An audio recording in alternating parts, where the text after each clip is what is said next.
घर की महिला को पीरियड आ रहा है तो अछूत होगी, अगर माता जी को पीरियड आ रहा है तो पवित्र ही है। क्यों? श्रावण मास में एक्चुअली जो सतयुग में हुआ था वो समुद्र मंथन हुआ था। तो क्या क्या गलतियां हमको नहीं करनी चाहिए अभिषेक करते समय, और हमको जल के अंदर क्या क्या चीजें डालनी चाहिए जिससे हमको शिव जी की कृपा मिल सके? बट आजकल लोग फेमस होने के लिए कई लीटर पानी अपने मोढे के ऊपर उठा उठा के लेके आते हैं, तो क्या ये भक्ति है या सिर्फ वायरल होने के लिए थोड़ा ढोंग करते हैं लोग? उनकी भक्ति है, वो चाहे तेजी से लेके आए, वो आराम से लेके आए, उनका एक भाव है, वो जैसा भाव रखते हैं वैसा शिव उनको फल देते हैं। जी। तो जो भी चीजें अभिषेक के बीच में यूज होती है उनका क्या क्या हमारी लाइफ के ऊपर इफेक्ट पड़ता है, आप इसके बारे में उस सौभाग्य कुंड में जब हम स्नान करते हैं तो हमारा जो भी दुर्भाग्य है वो सौभाग्य में परिवर्तित हो जाता है। और इसके बहुत सारे एग्जाम्पल हमने वहाँ पे देखे, जब हमने लोगों से बात करी तो बहुत सारे चेंजेस उनके जीवन में आए हैं इस कुंड में स्नान करने के बाद। उस तांत्रिक महिला ने ऐसे बोला भी यहाँ पे कोई भी मुंह उठा के आ जाता है, ये नॉर्मल लोगों की जगह नहीं है, ये तंत्र की जगह है, बहुत ज्यादा पावरफुल जगह है, यहाँ पे आम आदमी का आना जाना ठीक नहीं है। एक अच्छे पति की प्राप्ति के लिए या जो शादीशुदा महिलाएं हैं वो अपने सौभाग्य को प्राप्त करने के लिए ये व्रत कर सकती है। बुधवार के दिन चूड़ियां नहीं डालते, इसके पीछे क्या लॉजिक है? बुधवार के दिन कई महिलाएं चूड़ियां नहीं पहनती। जो ईश्वर से पहले उनको रखा जाता है।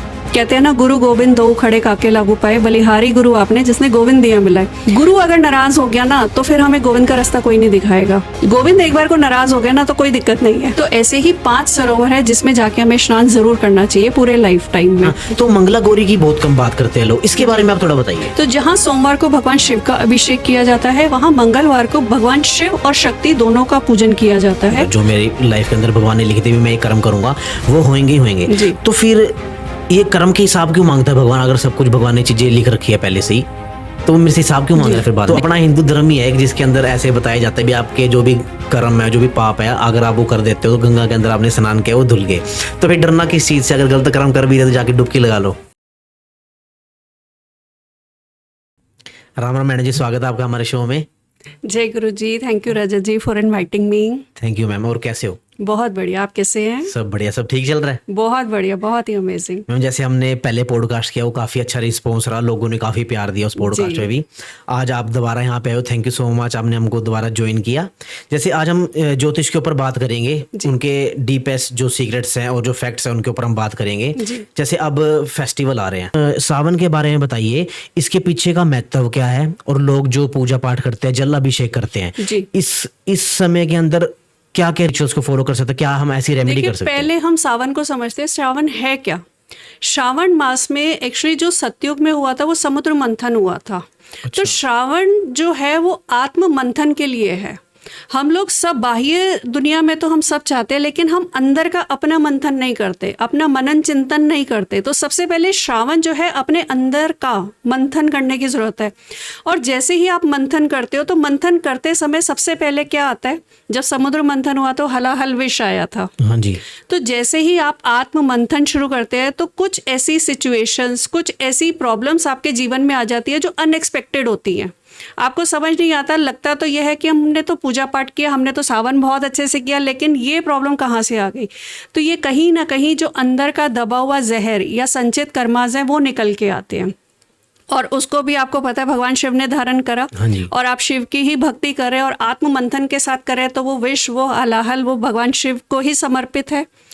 जब हलाहल के बाद उसके बाद हमारे नवरत्न आए और कामधेनु गाय आई, इतनी सारी चीज़ें बाद में निकली। तो सबसे पहले श्रावण की पूजन अर्चन जब भी हम करते हैं, जल अभिषेक जब भी करते हैं, तो सबसे पहले जो निकल के हमारे आते हैं वो पास कर्माज आते हैं। जैसे आपको पता है मैं आकाशिक रीडिंग करती हूँ, तो आकाशिक रीडिंग करते हुए हम क्या देखते हैं? हम उसमें कुंडली नहीं देखते, क्योंकि कुंडली जस्ट हमारा पिछला बर्थ होता है। बट आकाशिक में हमारी जो सोल जर्नी है, बेसिकली वो सोल जर्नी हम रीड करते हैं कि शरीर बदलता गया, आत्मा वही है। तो आत्मा पे कौन से इम्प्रिंट्स हैं, हमारे द्वारा कौन से किए गए कर्माज हैं जिसकी वजह से ये हमें तकलीफ दे रहे हैं। तो one of the best time जो होता है वो श्रावण का ही होता है, चाहे वो आकाशिक के रिचुअल्स का हो, उनके रेमेडीज़ का हो। तो इस पूरे साल भर में श्रावण का तो हम बेसब्री से इंतज़ार करते हैं, क्योंकि आदि और अंत शिव ही हैं। और शिव ही है जो हलाहल धारण कर सकते हैं, शिव ही है जो हमारे कर्मास को लेकर के भस्म कर देते हैं। तो ये भगवान का, शिव का जो समय है, इसको बहुत अच्छे से करना चाहिए। बिल्कुल मतलब सरेंडर भाव से करिए। जो भी आ रहा है लाइफ में, ज़रूरी नहीं है कि हमेशा हम देखिए कामना हम करते हैं अच्छे के प्राप्ति के लिए, बुरा कोई भी नहीं चाहता अपने जीवन में, लेकिन कई बार हम करते करते कुछ चीज़ें ऐसी आती हैं जो बुरी होती है, जो हमें पसंद नहीं आती, तो वो बुरा भी हमारे द्वारा किया गया कर्मास ही है। तो वो जैसे निकलेगा तो पीछे अच्छी वस्तुएं अपने आप ही आएंगी, अच्छे इवेंट्स भी आएंगे। ओके मैम, जैसे अपने सावन के अंदर ना कावड़ यात्रा का ज़्यादा क्रेज रहता है। लोग अपने घर से अपने वाहन के ऊपर या पैदल कावड़ यात्रा लेने जाते हैं और गंगा से जल उठाकर घर पे वापस आकर फिर जल अभिषेक करते हैं। जी। तो ये मैम भक्ति भाव है एक तरह से। बट आजकल लोग फेमस होने के लिए कई लीटर पानी अपने मोढों के ऊपर उठा उठा के लेके आते हैं। तो क्या ये भक्ति है या सिर्फ वायरल होने के लिए, ये थोड़ा ढोंग करते हैं लोग? देखिए इसमें दोनों चीज़ें हैं। वो उसकी भक्ति है, अब भगवान शिव ही चाहते होंगे ये वायरल हो, इसमें आप और हम क्या चाहते हैं ना, ठीक है। उनकी भक्ति है, वो चाहे तेजी से लेके आए, वो आराम से लेके आए, उनका एक भाव है, वो जैसा भाव रखते हैं वैसा शिव उनको फल देते हैं। तो कावड़ यात्रा भी जो है वो सतयुग में, जब हमने अभी बात करी समुद्र मंथन की, तो भगवान शिव का ताप बहुत ज़्यादा बढ़ गया था। तो ताप बढ़ने के कारण उनका अभिषेक किया गया। तो अभिषेक कहाँ से हुआ? सभी लोगों ने अभिषेक किया, माँ गंगा से अभिषेक किया गया। उसके बाद जो है त्रेता में भगवान परशुराम जी ने भगवान शिव का अभिषेक किया। द्वापर में श्रवण कुमार जी ने जो है अभिषेक किया। तो भगवान शिव के अभिषेक का जो महत्व है वो बेसिकली गंगा जल से है, क्योंकि गंगा हमारे बहुत नियर है। वैसे तो आप किसी भी पवित्र नदी का जल आप चढ़ा सकते हैं, नहीं अवेलेबल है तो आप कोई भी मतलब पवित्र सुच्चा जल आप जाके चढ़ा सकते हैं। तो भगवान एक लोटे जल से भी प्रसन्न हो जाते हैं। हाँ जी। तो बाकी देखिए सबका भाव है कि अब वो कावड़ लेके आते हैं या आप अपने घर से जल भर के आप भगवान शिव का अभिषेक करते हैं, इसमें कोई भी डिफरेंस नहीं है। ओके मैम, आजकल ना काफी लोग शिव जी की तरफ काफी अट्रैक्ट हो रहे हैं और जल भी चढ़ाते हैं। तो मंदिर के अंदर जब जाते हैं ना, घर से निकलते समय जब मंदिर के अंदर जाते हैं तो कई तरीके की गलतियां करते हैं लोग जल अभिषेक करते समय, जल चढ़ाते टाइम। तो क्या क्या गलतियां हमको नहीं करनी चाहिए अभिषेक करते समय, और हमको जल के अंदर क्या क्या चीजें डालनी चाहिए जिससे हमको शिव जी की कृपा मिल सकती है? देखिए ऐसे गलतियां कुछ नहीं होती। हर इंसान जब शिव का अभिषेक करता है ना, वो अपने बड़े पवित्र भाव से करता है, तो हम उसको गलतियों को अंडरलाइन नहीं कर सकते कि ये नहीं करना चाहिए और ऐसे करना चाहिए। अब जैसे कई बार इसमें भी बोला जाता है कि पहले यहाँ जल चढ़ाइए, फिर यहाँ चढ़ाइए, ऐसे चढ़ाइए, वैसे चढ़ाइए। जब आप इन चक्रों में फंस जाते हैं ना, तो आप कि जो मन का भाव है ना, जो सहज अवस्था होनी चाहिए, वो कहीं ना कहीं आप भ्रमित हो जाते हैं। तो उस चीज़ को छोड़ के आपका हाथ जहाँ पे पहले जा रहा है आप वहीं पे ही जल चढ़ाइए, वो ही स्वीकार्य है। मतलब भगवान शिव अगर चाहते हैं कि पहला जल अगर यहाँ पर अर्पित हो तो वो वहीं होगा। जैसे पहले कहा जाता है कि पूरा एक सिस्टम बनाया हुआ, आजकल उस पर भी बड़ा चल रहा है कि पहले यहाँ चढ़ाइए उसके बाद यहाँ चढ़ाइए। अब कई बार क्या होता है नहीं ध्यान में रहता और आपने चढ़ा दिया, तो क्या भगवान शिव हमें गलत करेंगे, मतलब लाभ की जगह हानि पहुँचाएंगे? ऐसा कुछ भी नहीं है, ये मिथ है। आप जैसे सहज भाव से ईश्वर का मनन चिंतन करते हैं, जिस भाव से आप ईश्वर को एक लोटा जल और शिव जी प्रसन्न, अब वो आप जैसे मर्जी चढ़ाइए, उसमें कोई भ्रमित होने की कोई जरूरत नहीं है। और मैम काफी वीडियोस वायरल होती है अभी, आपको अनार का रस, गन्ने का रस चढ़ाना चाहिए शिव जी के ऊपर, या आपको शहद चढ़ाना चाहिए। तो जो भी चीजें अभिषेक के बीच में यूज होती है, उनका क्या क्या हमारी लाइफ के ऊपर इफेक्ट पड़ता है, आप इसके बारे में बताओ। हाँ, ये हो सकता है। अब जैसे अनार का रस अगर हम चढ़ाते हैं तो अनार का रस क्या फायदा करता है हमें? जैसे कई बार होता है कि हम किसी पोजीशन पर है और वहां से हम डाउन हो गए हैं, नीचे गिर गए हैं, तो वहां पे अनार का रस बहुत फायदा करता है। मतलब हमें अपनी पोजीशनिंग को वापस लाने के लिए अनार का रस जो है वो यूज़ होता है। लेकिन हम जहाँ पर है, हमें और अपग्रेड होना है और आगे बढ़ना है और जीवन में और समृद्धि और ऐश्वर्य चाहिए, उसमें गन्ने का रस बहुत अच्छा काम करता है। उसके अलावा कभी ऐसे लगता है कि मेरे द्वारा ऐसा क्या कर्म किया गया जिसकी वजह से मैं ये भुगत रही हूँ या भुगत रहा हूँ, तो उसमें गंगा जल बहुत अच्छा काम करता है। क्योंकि गंगा जल आपको पता है, जब इंसान मृत्यु की अवस्था में भी जब आ जाता है, पूरा मरणासन हो जाता है, तो एक बूंद गंगा जल उसका उद्धार करती है। तो ये गंगा जल जब आप शिवलिंग पे अर्पित करते हैं तो आपके कितने जन्मों के संचित कर्मास डिसॉल्व हो जाते हैं, आपको पता भी नहीं लगता। तो ऐसे करके ऐसे बहुत सारी चीज़ें हैं जो हम कर सकते हैं। जैसे अगर हम बात करें सौभाग्य हमें बढ़ाना है तो हम कुमकुम का अर्चन कर सकते हैं, भगवान शिव को कुमकुम चढ़ा सकते हैं। हल्दी आप पानी में डाल के हल्दी आप डाल सकते हैं। तो ऐसे बहुत सारी चीज़ें हैं। शहद है, पंचामृत से आप सबसे बेस्ट है पंचामृत है, उसमें सब आ गया, आपका घी आ गया, शहद आ गया, गंगा जल आ गया, वो चढ़ा सकते हैं।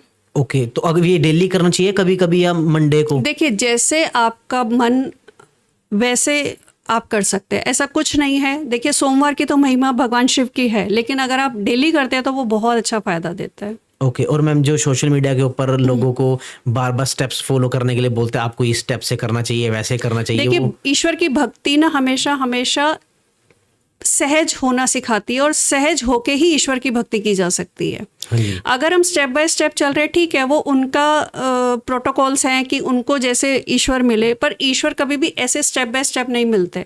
वो मिलने को एक क्षण में मिल जाएंगे, नहीं मिलने को आप हजारों साल तपस्या करते रहो तब भी नहीं मिलेंगे।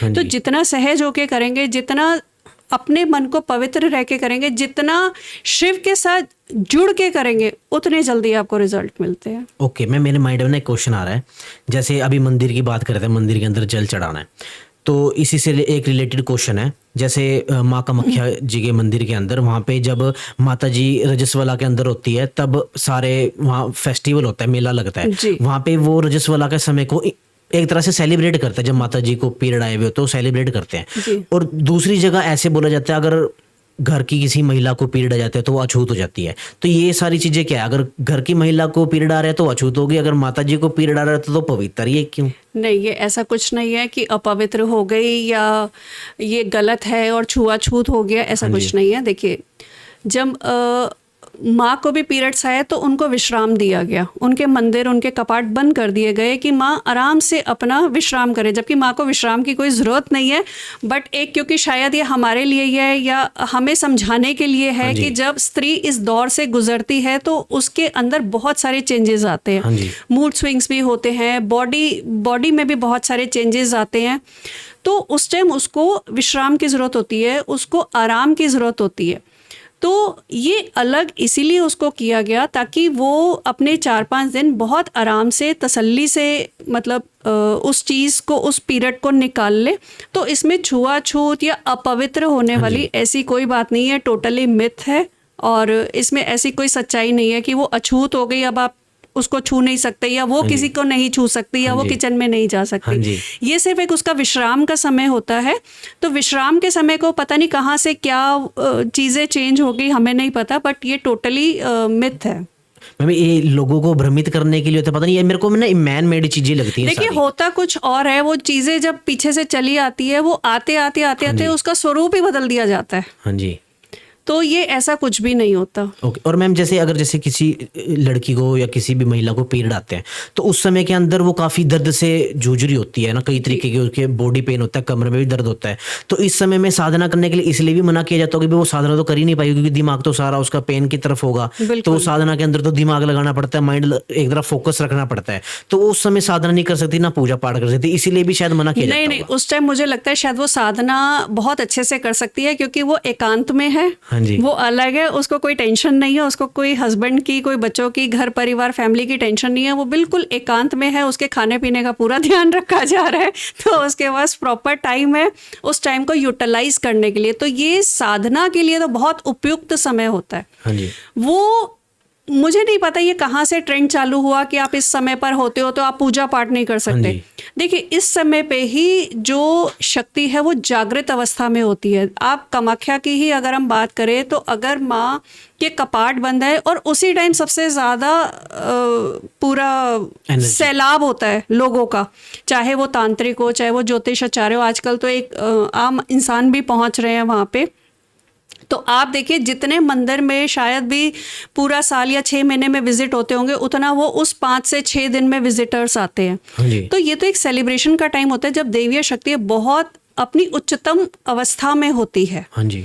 और एक ऐसी अवस्था जिसको जैसे अगर हम वहाँ की बात करें, कपाट खुलने के बाद कितने लोग दर्शन करते हैं और माँ भगवती कितने लोगों को दर्शन देती है, मतलब वो कितना मल्टीपल ऑफ टाइम्स वो ज़्यादा वर्क कर रही है।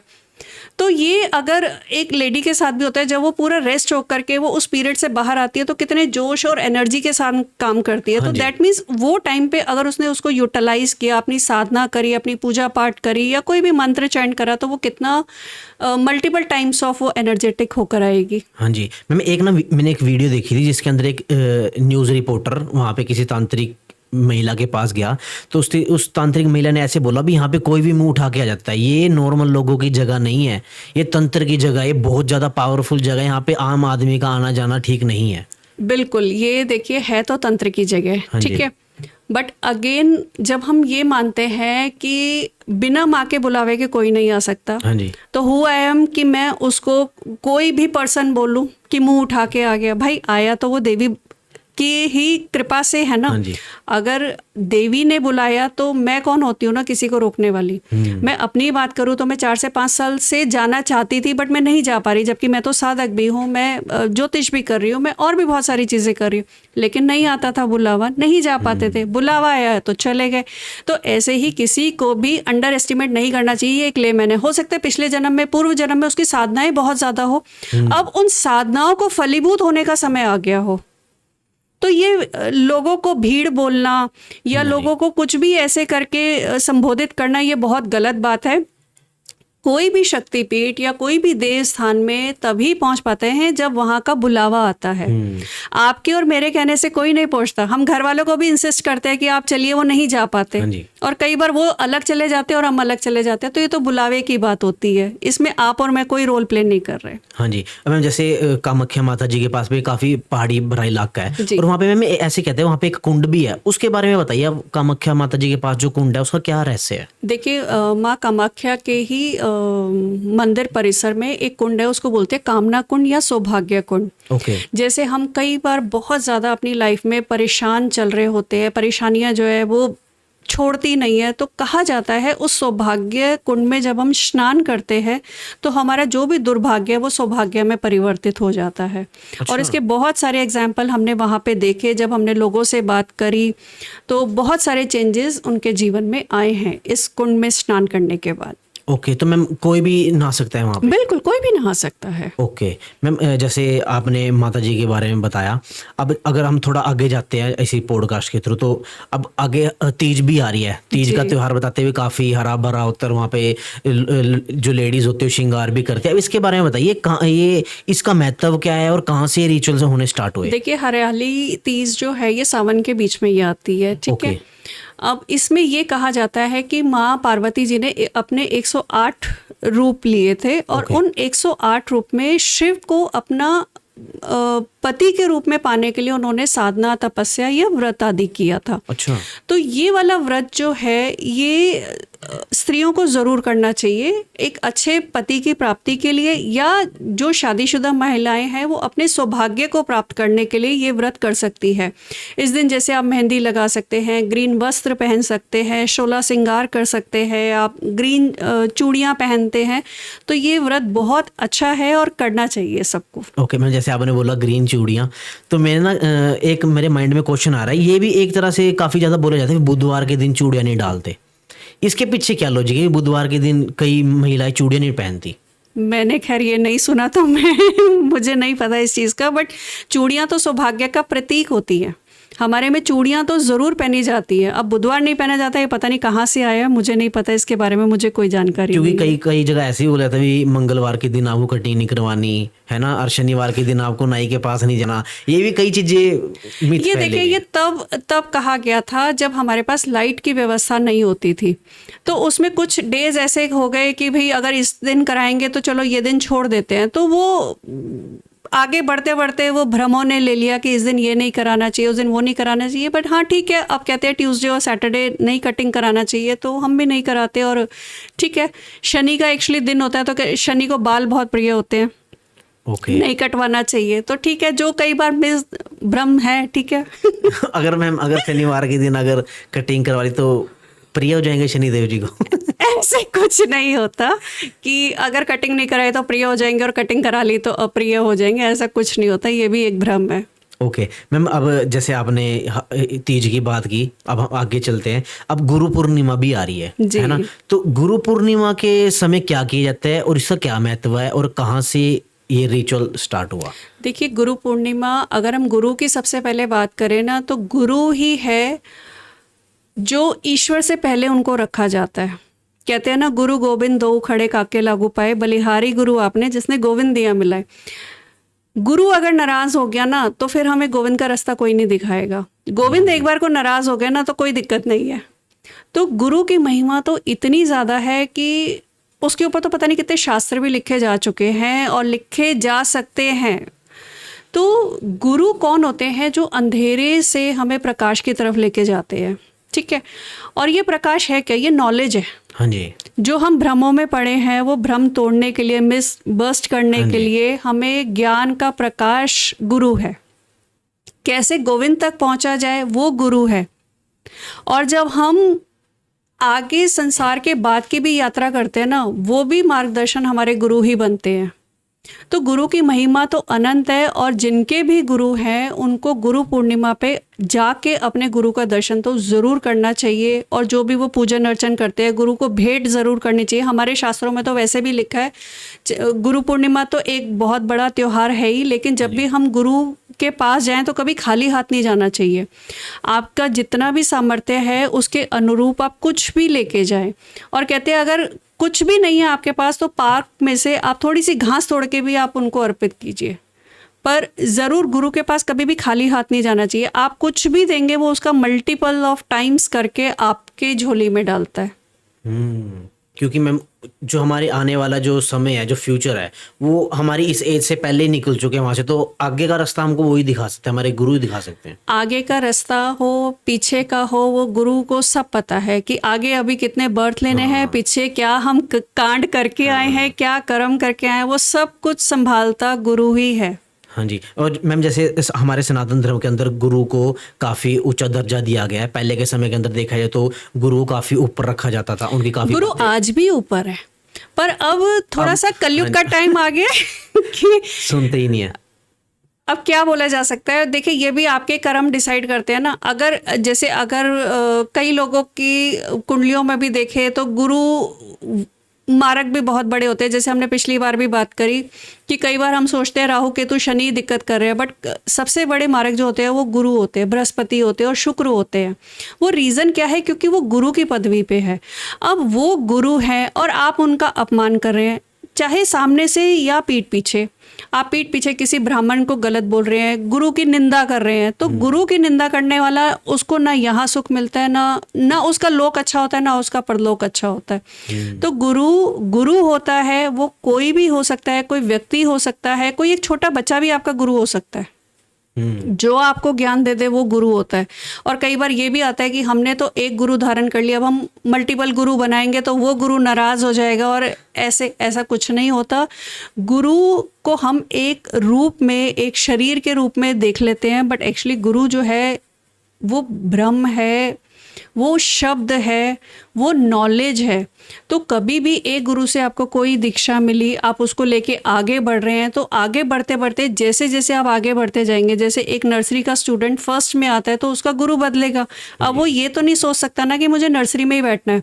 तो जब आप अपग्रेड होते हो तो गुरु को भी बहुत खुशी मिलती है। और वो गुरु वही है जो आगे आपका हाथ अब आगे वाले लेवल को दे दे कि भाई ये मेरा साधक है, ये मेरा शिष्य है, अब आप इसको आगे ले जाने का आपके पास रास्ता है, आप ही इसको आगे लेके जाएंगे। और अगर आपको कोई डराता है कि ऐसे नहीं होता तो वो पूर्ण गुरु नहीं है, वो सच्चा गुरु नहीं है। ओके मैम, जैसे आपने पहले पॉडकास्ट के अंदर कुंड के बारे में बताया तो काफी रील वायरल गई थी, तो आज आप कुछ लेके आए हो ऐसा जो लोगों को पता ना और उसके बारे में आप बताना चाहते हो? जी, हमने उस टाइम एक बिंदु सरोवर की बात की थी जो गुजरात में है, और एक हमने पुष्कर में बात करी थी जो ब्रह्मा सरोवर है। तो ऐसे ही 5 सरोवर है जिसमें जाके हमें स्नान जरूर करना चाहिए पूरे लाइफ टाइम में। एक हमारा वही बिंदु सरोवर है जो गुजरात में पाटन जिला में है। एक आपका है मानसरोवर जो जा सकते हैं वो कर ले, नहीं तो कहा जाता है जब आप नहा रहे हैं, जब आप स्नान लेते हैं तो जो बकेट में भी आप वाटर लेते हैं, वो भी जब आप उस भाव को लेके स्नान करते हैं तो वो ही सेम फल देता है जो आप वहाँ जाके सरोवर में स्नान करते हैं। देखिए, पंच सरोवर में स्नान करने से धन और ऐश्वर्य की वृद्धि होती है, मान सम्मान में वृद्धि होती है, और अगर हम किसी भी साधना के पथ पर है तो हमारी साधना जो है वो आगे बढ़ती है। तो वो पंच सरोवर हमारे ही देश में है और बहुत ज़्यादा पवित्र है, तो वहाँ जाके स्नान ज़रूर करना चाहिए। उसमें सबसे पहले है बिंदु सरोवर, हाँ जी।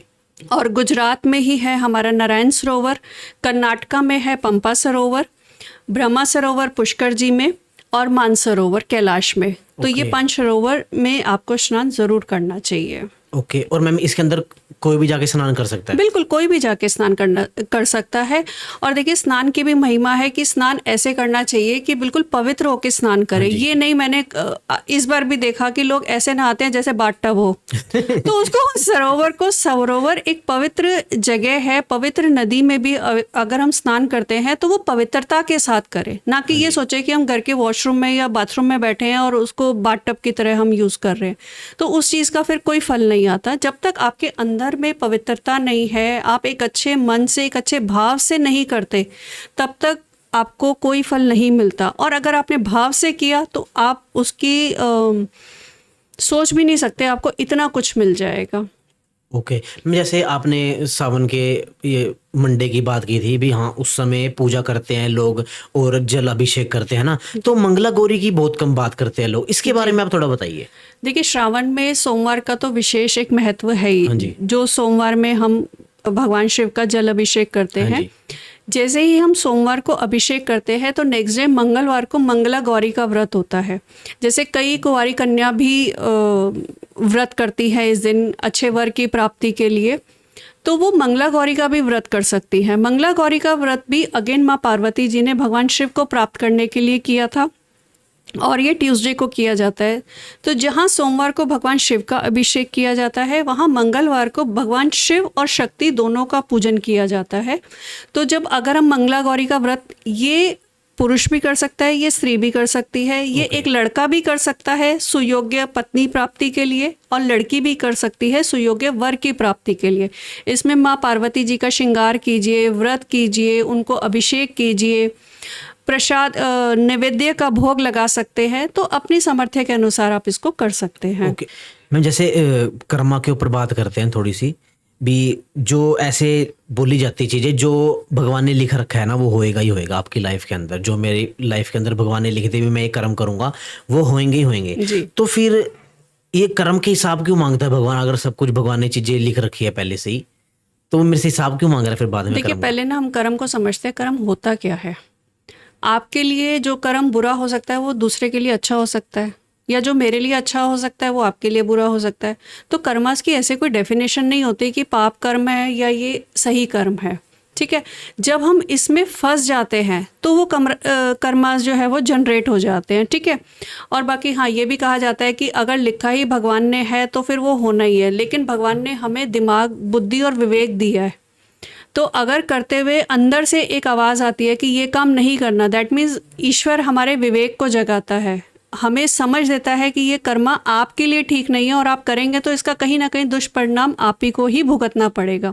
जैसे हम आकाशिक में भी कई बार देखते हैं, बहुत लोग आते हैं, सबसे पहले वो यही बोलते हैं कि मुझे ध्यान नहीं है कि आज तक मैंने कभी किसी का गलत किया हो। गलत करने की बात तो अलग है, गलत सोचा भी हो, लेकिन फिर भी मेरे साथ ऐसा क्यों होता है। और ये क्यों का सवाल ना, ये मेरे को लगता है हर सेकंड पर्सन यही सवाल लेके आया हुआ होता है कि उसको लगता है कि मैंने कुछ बुरा नहीं करा, लेकिन मेरी लाइफ बिल्कुल वैसी नहीं चल रही जैसे चलनी चाहिए। तो इसके सब आंसर जो है वो हमारे पास्ट में होते हैं। ये पास्ट में जो भी हम कर्म करके आते हैं, जानबूझ के किसी को गलत करना, किसी का मन दुखाना, किसी की संपत्ति हड़ लेना, कुछ भी ऐसी चीज़ जो अनएथिकल है, हम करते हैं अपने स्वार्थ के लिए, वो हमारे गलत कर्मास जनरेट होते हैं और उसका जो रिएक्शन आता है ना, वो हमें नेक्स्ट बर्थ में मिलता ही मिलता है। और ये भी सत्य है कि जो आज हम भुगत रहे हैं, कई बार ऐसे लोग आते हैं जिसका सोल्यूशन मिलता ही नहीं है, उनको सोल्यूशन देने के बाद भी रिजल्ट नहीं आते, दैट मीन्स वो उनका प्रारब्ध होता है। और प्रारब्ध कोई भी व्यक्ति चेंज नहीं कर सकता। प्रारब्ध एक ऐसा है जो आपको भोगना ही भोगना है। तो प्रारब्ध कभी भी बदला नहीं जा सकता। हाँ, संचित कर्मास जरूर डिसॉल्व किए जा सकते हैं, जो शायद इस लाइफ में आपको आगे आने वाले टाइम में मिले, या हो सकता है आगे आने वाले बर्थ में आपको मिले, तो उसको हम डिसॉल्व कर सकते हैं, प्रारब्ध को नहीं कर सकते चेंज। और जो ईश्वर ने लिखा है वो मिलेगा ही मिलेगा, ये भी अटल सत्य है। लेकिन उसमें थोड़ी सी करेक्शन की जा सकती है। वो कैसे की जा सकती है? अपने कर्मास को सुधार के, मतलब जानबूझ के आप किसी को दुख पहुंचाए, किसी को परेशान करे, ये ना करके कुछ अच्छे कर्मास जनरेट करे, दान पुण्य करे, किसी की सेवा करे। देखा, सेवा करने से हमेशा कर्म सुधरता है। और जब एक समर्पण भाव आता है तो हमारी पूरी लाइफ सुधर जाती है। तो उसके बाद हम मुक्ति से मोक्ष की फिर यात्रा शुरू कर देते हैं, जैसे ही समर्पण का भाव आता है। और ये समर्पण बहुत कम लोगों में आता है। जैसे ही हमें ये पता लग गया ये घटना मेरे जीवन में होनी है, जो भगवान ने लिख दिया वो अटल सत्य है, और ये जब हम समर्पण भाव से उसको स्वीकार कर लेते हैं तो फिर एक हमारे अंदर एक उत्साह आ जाता है, या बोला जाए एक ताकत आ जाती है उस प्रारब्ध को झेलने की। और जैसे ही समर्पण भाव आ गया तो फिर हमारी ये जो भी प्रॉब्लम है वो ज़रूर डिसॉल्व हो जाती है। ओके, मैं जैसे ये भी चीज़ें बोली जाती है, जो गंगा स्नान करते हैं ना, जो लोग गंगा स्नान करते हैं उनके पाप धुल जाते हैं जी। तो अपना हिंदू धर्म ही है जिसके अंदर ऐसे बताया जाता है भी आपके जो भी कर्म है, जो भी पाप है, अगर आप वो कर देते हो तो गंगा के अंदर आपने स्नान किया वो धुल गए। तो फिर डरना किस चीज़ से? अगर गलत कर्म कर भी दे तो जाके डुबकी लगा लो। ऐसा नहीं होता है कि अब गंगा स्नान हजारों और लाखों लोग करते हैं तो क्या हजारों और लाखों के पाप जो हैं वो धुल जाएंगे? प्रैक्टिकली ये पॉसिबल नहीं है ना। हाँ, लेकिन अच्छे विचारों से आप स्नान करते हैं और ये सोच के स्नान करते हैं, ये संकल्प लेके स्नान करते हैं कि जितने मेरे से गलती हुई या जितना मैंने पाप करा, या जाने अनजाने, कई बार देखिए जान के करते, कई बार अनजाने में भी हमसे बहुत सारी गलतियां हो जाती है। और हम तो ये भी मानते हैं कि जाने अनजाने में तो जो होता है, कई बार हम विचार भी करते हैं ना तो वो भी हमारा लिखा जाता है, क्योंकि यूनिवर्स को नहीं पता होता कि आपने विचार करा या एक्शन करा। कभी भी कोई चीज़ जब बनती है तो सबसे पहले वो कहाँ दस्तक देती है? वो हमारे विचारों में देती है। जैसी चीज़ हम सोचने लगते हैं वैसे ही हम वो चीज़ें बनाने लगते हैं। जैसे किसी ने सोचा कि मुझे उड़ना है या लोगों को उड़ाना है, तो हेलीकॉप्टर या एरोप्लेन्स कैसे बने? पहले विचार में आया। कोई भी चीज़ पहले विचार में आती है, उसके बाद वो एक्शन में आती है और वो चीज़ें बनती है। तो विचार भी अगर हमारे प्योर होने शुरू हो जाते हैं तो हमारे एक्शंस वैसे ही ठीक होने शुरू हो जाते हैं। तो फिर गंगा माँ तो गंगा माँ ही है, वो तो फिर सबके ही पाप धोएंगी और धोती हैं। हाँ जी। और मैम, जैसे जो गंगा माता जी के अंदर स्नान कर रहा है ये सोच के जा रहा है भी हाँ मैंने जो भी पाप करे हैं वो मेरे धुल जाएंगे, गंगा माता जी के अंदर स्नान किया, फिर जाके वो अपने फिर दोबारा वही कर्म करे ले जाता है। जो गंगा माता जी के अंदर नहा रहा है अपने पाप धोने के लिए और संकल्प लेता है भी आज के बाद मैं नहीं करूंगा, वहाँ पे त्याग कर दिया उसने अपने पापों का, तो उसके वो पाप धुल गए। अगर उसने डुबकी लगाने के बाद फिर दोबारा पाप स्टार्ट कर दिया, उसके पाप नहीं धुलेंगे। देखिए गलतियों को क्षमा किया जा सकता है, अपराध को क्षमा नहीं किया जा सकता। अब गलती और अपराध में डिफरेंस क्या है? गलतियां होती है छोटी छोटी गलतियां करते करते, वो जब बहुत सारी इकट्ठी हो जाती है तो वो अपराध की श्रेणी में आ जाती है। अगर आपके दिमाग में साइकिल ये बन गया कि मैं गलती कर रहा हूँ, गंगा स्नान करूँ, फिर मैं पवित्र हो गया, फिर सेम गलती दोहरा रहा हूँ या एक नेक्स्ट गलती कर रहा हूँ, तो वो गलतियां जब इकट्ठी होती है वो अपराध, तो अपराध तो फिर क्षमा योग्य होता ही नहीं है। फिर अपराध की सजा तो आपको भुगतनी पड़ेगी। फिर आप जितना मर्जी गंगा स्नान कर लीजिए, जितना मर्जी पूजा भक्ति और अर्चन कर लीजिए। ओके। और जो मैम ये सोच के आ रहे हैं भी हाँ मैं अब अपने पाप धुल लूंगा, वो ना आए, है ना। जिसने सच्चे में त्याग करना है अपने कर्मों का, गलत कर्मों का, वो ही आके डुबकी लगाए यहाँ पे। बिल्कुल नहीं, डुबकी तो देखिए सबको लगानी चाहिए। गंगा माँ है, पवित्र है, तो मुझे लगता है कि साल में एक बार ज़रूर जाना चाहिए। मैं अगेन बार बार ये बात बोलती हूँ कि कोई भी एक नियम बनाए, वर्ष में एक बार वो नियम को ज़रूर फॉलो करें। बहुत अच्छा है 6 महीने में करे, नहीं और मतलब अगर नहीं कर सकते तो साल में एक बार करें। वैसे तो एवरी मंथ करना चाहिए। कुछ एक मतलब इंसान के पास ना एक संकल्प ज़रूर होना चाहिए कि मैंने हर महीने ये एक, चाहे वो छोटा सा काम हो या गंगा स्नान हो या कोई भी, ये मुझे करना ही करना है। नहीं कर सकते तो 6 महीने नहीं कर सकते तो साल में एक बार ज़रूर करना चाहिए। और गंगा स्नान को तो ज़रूर महत्व देना चाहिए और साल में एक बार ज़रूर स्नान करना ही चाहिए। Ma'am thank you so much, आपने इतनी सारी रेमेडी दी हमारी ऑडियंस को। दोस्तों मैडम ने काफ़ी सारी रेमेडी दी है, आपको काफ़ी हेल्पफुल लगेगी ये। और जो गुप्त नवरात्रे हैं और सावन आ रहे हैं उसके ऊपर कैसे कैसे हमको जल अभिषेक करना चाहिए शिवलिंग जी के ऊपर। Ma'am thank you so much, आप यहाँ पे आए, हमको ज्वाइन किया और इतनी सारी रेमेडियाँ अपने हमारी ऑडियंस को दी। दोस्तों कैसा लगा आपको पॉडकास्ट, जरूर बताना। मिलते हैं आपके साथ नेक्स्ट पॉडकास्ट के अंदर, तब तक ले राम राम। राम राम मैडम। जय गुरु जी।